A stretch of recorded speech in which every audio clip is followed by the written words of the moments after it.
프랜시스 골턴이라는 사람이 있었다. 그는 진화론을 창시한 찰스 다윈과는 고종사촌간이다. 그는 다방면에 깊은 관심을 가졌는데 오늘날 통계학에서 가장 중요한 이론 중 하나인 회귀 분석의 개념을 창시한 사람이기도 하다. 또한 프랜시스 골턴은 우생학의 창시자이다. 우생학이 주장하는 핵심적인 내용은 유전적으로 우등한 종족과 열등한 종족이 따로 있으므로 우등한 종족은 늘리고 열등한 종족은 단종시켜야 한다는 것이었다. 히틀러의 광적인 학살과 일제의 7.3.1 부대에 의한 생체 실험의 이론적 근거도 바로 우생학이었다. 이처럼 우생학은 학살과 인종 청소의 이론적 근거를 제공한 끔찍한 학문이다. 그런데 골턴의 경험은 자신이 주창한 우생학과는 정반대의 것이었다. 한 지역의 군중들이 황소의 무게를 추측한 값을 평균하자 거의 정확하게 실제 무게와 일치하더라는 것이다. 그런데 그 정확도가 황소 전문가들이 개별적으로 추측한 값보다 더 정확했다. 그러니까 황소 전문가가 아닌 다수의 보통 사람들이 추측한 값을 평균한 황소의 무게가 전문가가 단독으로 추측한 무게보다 실제 황소의 무게에 가깝더라는 것이다. 이러한 골턴의 실험은 우생학이 아니라 집단지성의 우월성을 보여주는 것이었다. 그렇다면 집단지성의 힘을 우리는 어떻게 알 수 있을까? 미국의 생물학자이자 하버드대 교수였던 윌리엄 모튼 휠러 박사는 독립된 개체들이 하나의 유기체와 구분할 수 없을 정도로 긴밀하게 협력하는 현상을 발견했다. 휠러는 개미들에서 마치 개별 동물의 세포들처럼 이러한 협력 과정이 작동되고 있음을 발견했는데 이를 초유기체라 불렀다. 즉, 초유기체란 여러 개의 개별 유기체가 모여 하나의 유기체를 형성하는 것을 말한다. 이러한 현상은 꿀벌이나 개미처럼 여러 개체가 모여 하나의 큰 사회를 이루는 곤충들에서 나타난다. 이들 군락에서는 분업이 대단히 엄격하게 이루어지므로 개체들은 혼자서는 오래 살아남을 수가 없다.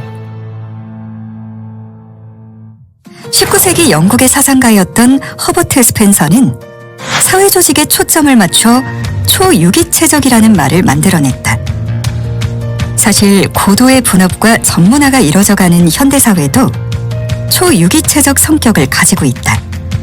각각 독립된 생명체인 인간들이 모여 하나의 사회를 이루는데 사회는 마치 하나의 거대한 생명체처럼 움직인다. 각각의 인간들은 그들 단독으로는 원활하게 삶을 존속해 나갈 수가 없다. 각자에게 주어진 소임을 수행하면서 교환이라는 방법을 통해 삶에 필요한 재화와 서비스를 획득해 생존하고 있는 것이다.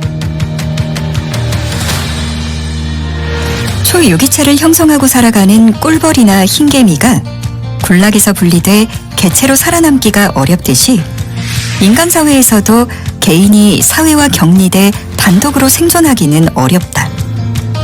휠러 박사는 개체로서는 미미한 개미가 공동체로서 협업해 거대한 개미집을 만들어내는 것을 관찰했고 이를 근거로 개미는 개체로서는 미미하지만 군집에서는 높은 지능체계를 형성한다고 설명했다.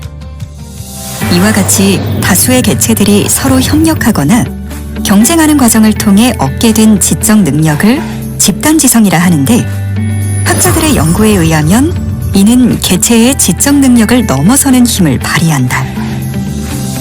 못난 갑바치셋이 제갈량을 이긴다는 속담이 집단지성의 위력을 잘 설명해준다. 아무리 탁월한 개별지성이라도 보통 사람들의 집단지성을 능가할 수 없다는 말이다. 무차별적 글로벌 경쟁이 벌어지고 있는 현대사회에서 보통 사람들, 그리고 보통 기업들이 살아남는 길은 집단지성을 발휘하는 것뿐이다. 먼저 조직을 구성하는 각 개인이 각자 나름대로의 정보와 견해를 가지고 있어야 한다. 비록 그것들이 이미 알려진 사실과는 다른 괴짜 같은 해석이라 할지라도 이러한 다양성은 매우 중요하다. 다양한 정보와 견해가 존재하기 위해서는 다양한 사람들이 모여야 한다. 비슷한 사람들끼리 모인 집단에서는 집단지성이 발현되기가 힘들다. 비슷한 지식을 융합해봐야 새로운 지식이 창출되기가 어렵기 때문이다. 따라서 다양성을 인정하지 않는 사회나 조직은 집단지성을 창조하지 못해 낙후되고 만다. 또 개체가 자유의지에 따라 독립적으로 사유하고 의견을 제시할 수 있어야 하고 중앙집권적이고 권위주의적인 조직관리가 되어서는 안 되며 구성원들의 개인적인 판단들을 집단 의사결정으로 통합할 수 있는 어떤 메커니즘이 존재해야 한다. 이런 기준에서 보면 사이버 공간과 네트워크 마케팅 조직이 집단지성을 발현할 수 있는 조건을 잘 갖추고 있다. 특히 네트워크 마케팅 조직은 천태만상의 사람들이 모이는 시스템이다. 이러한 조직은 잘못하면 중구난방이 되어 소멸하고 말지만 적절한 리더십이 이들을 안내해준다면 보통 사람들이 집단지성을 발현해 상류사회로 올라갈 수 있는 사다리가 될 수 있다.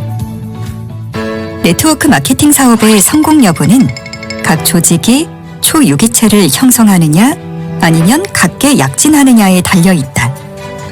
네트워크 마케팅 사업은 개인의 능력으로 성공하는 게 아니라 집단의 능력으로 성공한다. 따라서 집단이 초유기체를 형성하면 성공하고 제멋대로 행동하면 성공하기 어렵다. 이런 맥락에서 제잘난 멋의 독불장군처럼 행동하는 사람은 자신은 물론 다른 사업자들의 사업까지 망치는 존재가 된다. 네트워크 마케팅 사업자들이 돈을 버는 것은 집단지성 때문이라는 걸 잊어서는 안 된다. 월 소득이 수천만 원이 넘는 상위 직급자들도 모두 집단지성이 그렇게 벌 수 있도록 만들어준 것이다. 물론 그런 리더들이 아무런 공헌을 하지 않는다는 것은 결코 아니다. 그러나 어느 누구도 조직을 떠나게 되면 마치 초유기체를 이룬 개미군락에서 떨어져 나간 개미가 아무런 능력도 발휘하지 못하고 오래 생존하지도 못하는 것처럼 생존 자체가 어려워진다. 이런 집단지성의 힘을 아는 개개인은 우리는 나보다 낫다라는 생각을 가지고 겸손한 마음으로 서로 힘을 합쳐 성공을 이뤄가야 할 것이다.